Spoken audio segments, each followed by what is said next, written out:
It's great to see everybody again. It's so good to see everyone. I'm just swiping the page here to see who's all here. I haven't seen a lot of you in many months, so even though we're only meeting over a screen, it's still really good to see you. I hope that you're all doing well. So yeah, my story has, is not your typical dramatic sort of conversion story. Like, I wasn't into drugs or alcohol or anything. It was dramatically changed. It's nothing sort of really like that. I received the Lord as my Savior when I was very young. I always say 5. I don't know if it's actually 5. It's maybe 5 or 6 or something. So early in life, I actually had some sort of, to me, a traumatic experience in a pool in the YMCA. I actually almost drowned. Or at least I thought I almost drowned. I was probably fine, but I thought I was going to die. So I remember there was a lifeguard there who came and saved me.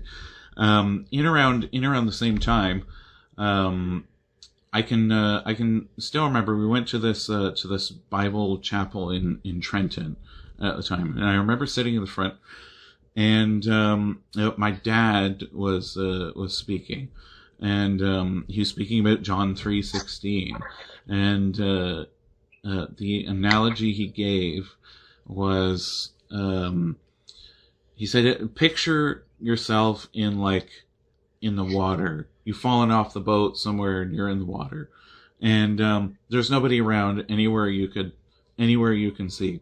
Immediately this perked my attention because I had recently had an accident in the water, so this piqued my attention greatly. And he said, okay, so there's nobody you can see, but then picture that there's a boat in the distance. There's a light, and he's coming towards you, closer and closer. And when he gets up to you, he throws you a raft and says, just grab a hold of the raft and hold on. And then of course, my dad at the time made the connection to, the raft being Jesus and the gospel, and you receive, all you have to do is receive it, and it's yours. You're saved from the deathly waters. So later on, I think it was that week, I was in my little sandbox playing with a giant red dump truck that I had when I was a kid, and I remember I started making connections, even at a really young age. Like, I knew that there was more stars than there were grains of sand, and I was looking at all the sand going through my fingers, and I knew stuff like God created us, and I knew that if that was the case, then the story about how we got here, and Jesus being the only one for salvation and stuff, it must be true. So the whole thing must be true. It all must be about Jesus. So I can still remember I sat in my little sandbox, and I repeatedly said over and over, Jesus save me, or God save me, please save me, please save me. Now, I probably repeated, I can remember numerous times growing up, like Joanna, I repeated that at a few different times, like when I was 10 or 12 or 13 or whatever, for fear that it didn't work the first time. But I believe without a doubt that it did. But that was just a growing stage I had to go through. So I'm just looking at my notes here to see where my train of thought was to go next. So I grew up in a farming community, this place called Castleton, Ontario. There's lots of farms around. We didn't really grow up on a farm specifically, but we were, it was sort of everybody we knew was on a farm somewhere. And when I got old enough, we had this growing desire to, get into sports and stuff. We loved paintball, because we liked shooting each other with paintballs and and stuff. We loved hockey, and we love golf and stuff like that. So we actually, myself and my brother actually started working when we were like really young. I was like 12 or 13. Our first job was picking strawberries in the summertime, and we did that so we could save up money to go play sports or buy video games or whatever it is that that young boys do. But that's why we did it, because we just wanted money to go play. So yeah, and that kicked me off to just sort of working every summer from the time I was like 12 and up, just on different farms and, doing different things. And the jobs got bigger and bigger, and, responsibilities got more and more and more. To the point of which, I'm like leading for a year, I think I managed like a small chicken farm by myself. I worked with pigs and cows and hay and crops and pretty much everything imaginable, in sort of like a farming community. So that was sort of my life as a kid. In my late teen years, I didn't know at the time, but I was struggling heavily with depression. And again, I didn't actually find that out until I started going to college. I just thought it was natural for people to experience suicidal thoughts on a weekly basis. I just thought that was what everybody did. Until I was sitting in a lecture in college. It was a psychology lecture. It was actually about abnormal psychology. I remember the specific class name, and one of the things we were looking up was depression, and then every single bullet point I remember was like, of the symptoms, was describing what my life was like week to week.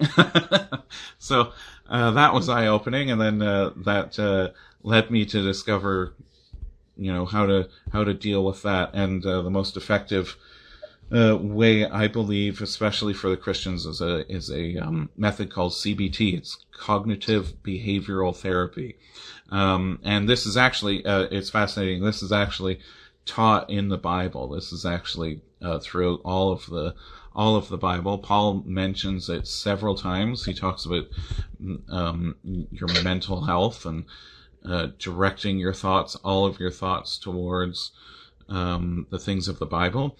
I believe that he got that through Psalm 1 and 2, where the mind, for where you set your mind on the things above, so that you can be like a tree that can withstand anything that comes its way. And that's sort of the idea, is you transform your thoughts, and you restart from the beginning to train your mind to only think about the stuff that you have. And of course, our greatest possession is a relationship with Christ. And that's where it started. I actually still have, I was looking at a few things on some of my notes on my phone, and I actually still have like this massive list of all the promises in like the New Testament of everything that we've been given and will be given. So that's essentially what it is. Also carrying on, also in my later teens, I as well struggled with pornography. And then, but that through the ministry of like John Piper actually got me out of that, thankfully. And then later on, I was about 20. I was I met Joanna at camp, but I was a late bloomer for camp. I didn't go until I was like 20 years old. And I went for two seasons, where I did programming for the teens there. And that was that's sort of where my heart was then, and that's sort of where it is now, still. But so yeah, we that's where we had met up, actually. And then because Joanna was the lifeguard who was there, and I was the teen leader, so it was just destined to be.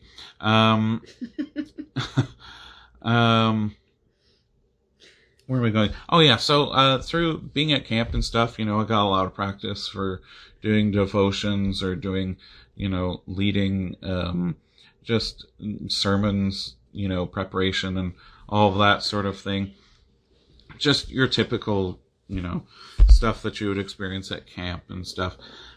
So when I was done, I did the camp for 2 years, and when I was done, I went to college. I went to Fleming, and I completed the police foundations program there. Met a lot of great people, loved a lot of my professors and stuff. I sort of knew, like, over halfway through it that I couldn't really see myself getting into police. And it was weird because I think the biggest reason that pushed me towards that is seeing all of my classmates.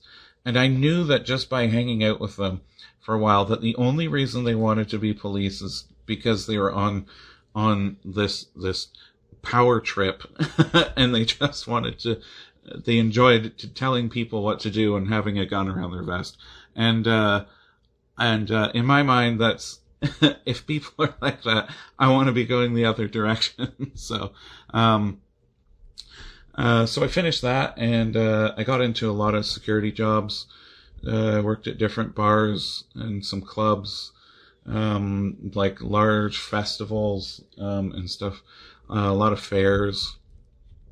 And then I actually worked at the college for 2 or 3 years, something like that. I had a really good time there. Working at the college as security. So when I was there, when I was working as security at the college, I started getting this, like, the closer I got to the Lord, the more I had a heart for telling other people about Jesus and stuff. And that's just sort of, I was talking to somebody about this the other day, and I remember that season of just being like, it was like I was a sponge and I was just soaking everything up, I was just enjoying reading and praying and being in God's presence and just soaking everything up. And it's weird, the more that I did that, it was like the more that I wanted to share the good news with other people. I think those things probably go hand in hand a lot of the time. So there was a few times that I want to share these just as an encouragement to you. And like I shared with, I think it was my brother-in-law, Joanna's brother I was talking to, like, this doesn't mean that I'm anything special. It doesn't mean that I'm perfect, because we're clearly not. It just means that I'm a believer. I have the Holy Spirit in me, and He chooses to do things in me that I never thought imaginable. So once there was this one time I'm working at the college doing security stuff. I would often stick around the bar that's inside the building just to make yourself known. And I mean, if there's going to be any problems, it more than likely would be in a place where they serve alcohol. So I would avidly go around there and just make myself known. And I got to know some of the staff who work there pretty well. And I got into this discussion with somebody who was there, and she was actually like native, and she's talking about having dreams of these spirits and stuff, and all of this is going way over my head, and I'm like, wow, that's crazy. I don't know what to say to that. And we were talking about God, and I remember she kept saying, like, oh, you gave this example about, how you think that God is real and stuff, but she's like, that it's just a coincidence, like, the ways that God helped you is just coincidental, it's nothing much more than that. So, during this time, I'm asking the Lord, help me, give me the words to say. And then I heard the Lord say something to me. He said, he told me to say Psalm 19:1. The heavens declare the glory of God, and the earth shows his handiwork. And at first, when I heard it, and it wasn't something that's audible, it was, like a voice that came from my heart, from within from within me. That's the best I can explain of what happened. When I first heard it, I was like, that doesn't make any sense. Like, we're not talking about creation or anything. We're not talking about, earth and heavens and stuff. And as I'm thinking of this, I remember specifically, it's like he snapped his fingers. I don't know if he did or not, but he literally said, quick, Liam, do it now, quick. And then, so I turn to this person, and I'm like, yeah, there's a verse in the Bible that says, the heavens declare the glory of God and the earth shows his handiwork. And then the person looked at me and was like, that's funny. Because I was listening to this podcast this week that was talking about how maybe it would be impossible for all of everything that is right now, like the earth and the cosmos, like that would probably be impossible to just happen on its own. And I never forget when they said that, like it was like chills went up and down my back. I'm like, wow, God just did that. And I'm still amazed. I'm still amazed at how, he did that through me for that person. And I've talked to them once or twice since then, and they've still not, come to the Lord or anything, to my knowledge. But it was still, maybe that was more for me than it was for, the person to hear about God and the Bible and things. And it still amazes me to this day that he called me by name. I mean, he said my name. He said Liam. And, when you think of it, you're like, well, yeah, dummy, he's God. He knows your name. but it still just amazes me that he did, So I had, some experiences like that when I was at college and, working there and stuff. And ever since then, I've sort of bounced around with a few different jobs, just doing whatever. Then I started, to work on a social work degree, cause we've sort of narrowed it down to like, maybe I should be in like probation. Maybe I should be, working with like, kids at risk of, getting into the justice system too early or stuff like that. We've sort of narrowed it down, but I'm kind of open to anything like that.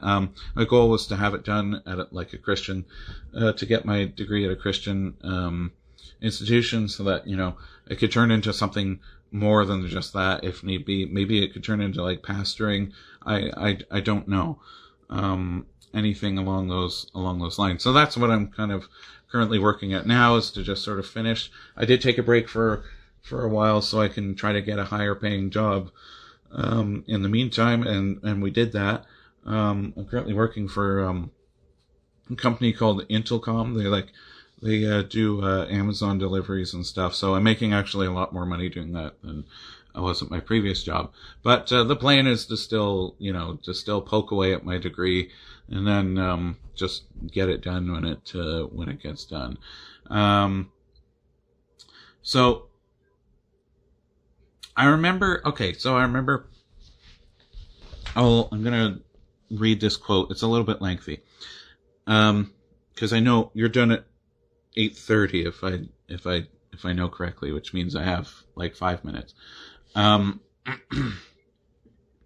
My first semester of university, when I'm working on my my school, I did this giant project, this unholy giant project. It was huge. I remember going through, and I started reading. I had to get all these sources and stuff. One of the sources happened to be Charles Spurgeon, and I was skim reading through all the stuff that he had wrote and whatever. And I came across this quote. And when I read it, I had to read it over and over and over again. But I'm like, I felt so comforted, because this quote is of his own conversion and his own, coming to the Lord, was exactly how it was put into words, is exactly my sort of story, and exactly how I felt. And so I'm going to read you this. It might take me just a second here, but if you will bear with me.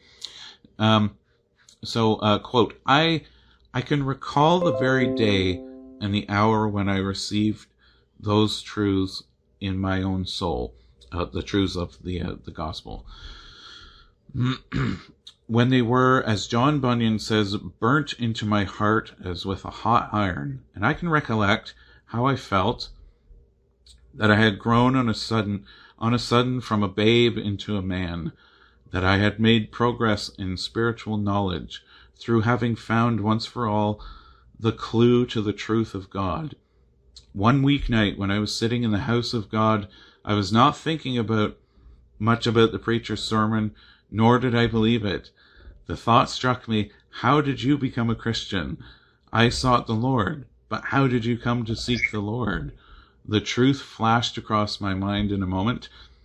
I should not have sought him unless there had been some previous influence in my mind to make me seek him. I prayed, I thought, but then I asked myself, how did I come to pray? I was induced to pray by reading the scriptures. And then I thought, how did I come to read the scriptures? I did read them, but what led me to do so? Then in a moment I saw that God was at the heart of it all, and that he was the author of my faith. And so the whole doctrine of grace opened up to me. And from that doctrine I have not departed to this day. And I desire to make this my constant confession. I ascribe my change wholly to God. End quote. So that is currently where I am. I believe that sort of sums up my story in an essence. I give everything to God. He is the one who led us to him, and we received him. This is all him. He brought us to be a part of his family, his wonderful plan for us, as he did you. You're a part of the family of God. You have amazing things coming to you. Amazing things can be done with you, even today. One thing that, I'll end with this. There's something that I'm currently moved, with the love of Christ through a passage, and that passage is John 17. It's my understanding that Hebrew, doesn't have, like, the language of Hebrew doesn't have, like, what do you call it? It doesn't have, like, no grammar. It's like commas, periods. Punctuation. Yeah, it doesn't have punctuation. That's the word. That's why that's why my wife is a teacher. She's smart. So it's my understanding that Hebrew doesn't have punctuation. So in order to get a point across, oftentimes in Hebrew, things are repeated, especially repeated 3 times is like, hey, stop what you're doing and listen to the point of this, is what it's trying to bring across. And there's many quotes in the Bible that's repeated like 3 times over. In John 17, Jesus is making sort of his last plea in a prayer to God right before he's taken away to go to the cross. And the thing that moves me the most, I think about that, is the fact that he's praying for you and me. And he's praying that we would be united as one. And I think that he uses that, like, that's intentional, that he says it's as one. Because I think he's saying, like, he wants the believers to be so close that they look like one organism. He's begging God that they're so close that they look like they're one. And we know that he's begging the Lord because he repeats it over and over and over again. So if I were a Jewish kid growing up, I would recognize that right away. I would say, hey, he's repeated this like 3 times over in this prayer. Let them be one, and make them one. And so if I am a Jewish kid and I read that, I would go, That's the entire point of this, is he wants us to be united. And the thing that even moves me even more is he was going to die. And he put us before himself when he was on his way there. He was praying for our well-being when he was about to die. And so I wanted to encourage you with just that little bit. Let's move forward in unity. Let's love each other. Let's put each other up before others' interest, up before our own. Let's honor each other as more significant than ourselves. And let's fulfill the New Testament by doing that. So much of this stuff recently, since the COVID hit and whatever, is so controversial because the internet is good at making controversy. So much of it is controversial, and it's so easy to pick a side and to go in here. But let me just encourage you, like we need to just figure out how to move on. We need to respect the fact that other people have different opinions, and we need to know how to move on. So, I pray that, we as a church family would do that. I think that's at the heart of God. It's no mistake that when he was begging God to make us one, that he said, that is how, and by doing so, the world will see that you sent me. That, I think, is a miracle. That's the entire point, is that when we are made one, the world will see that Jesus is God. So let's do that. Let's figure out how to move on. That's it. I'm done. I think it's 2 minutes or 3 minutes past. I'm done. I will stop talking now. Liam, Joanne, thank you so much for sharing your testimony. It's wonderful to hear, and it's wonderful that you came to the Lord at a young age. And, you got to admit that you pray that a lot of young people will come to know the Lord, especially in these troubled times. And the other thing is, what do you mean by video? When we were kids, we didn't even know what videos were. That's there right. goes my age again. But the thing is, again, with you believers, you'll be wonderful that you'll be able to bring up your child in a wonderful way. And you'll keep praying for that. Thank you. Yeah.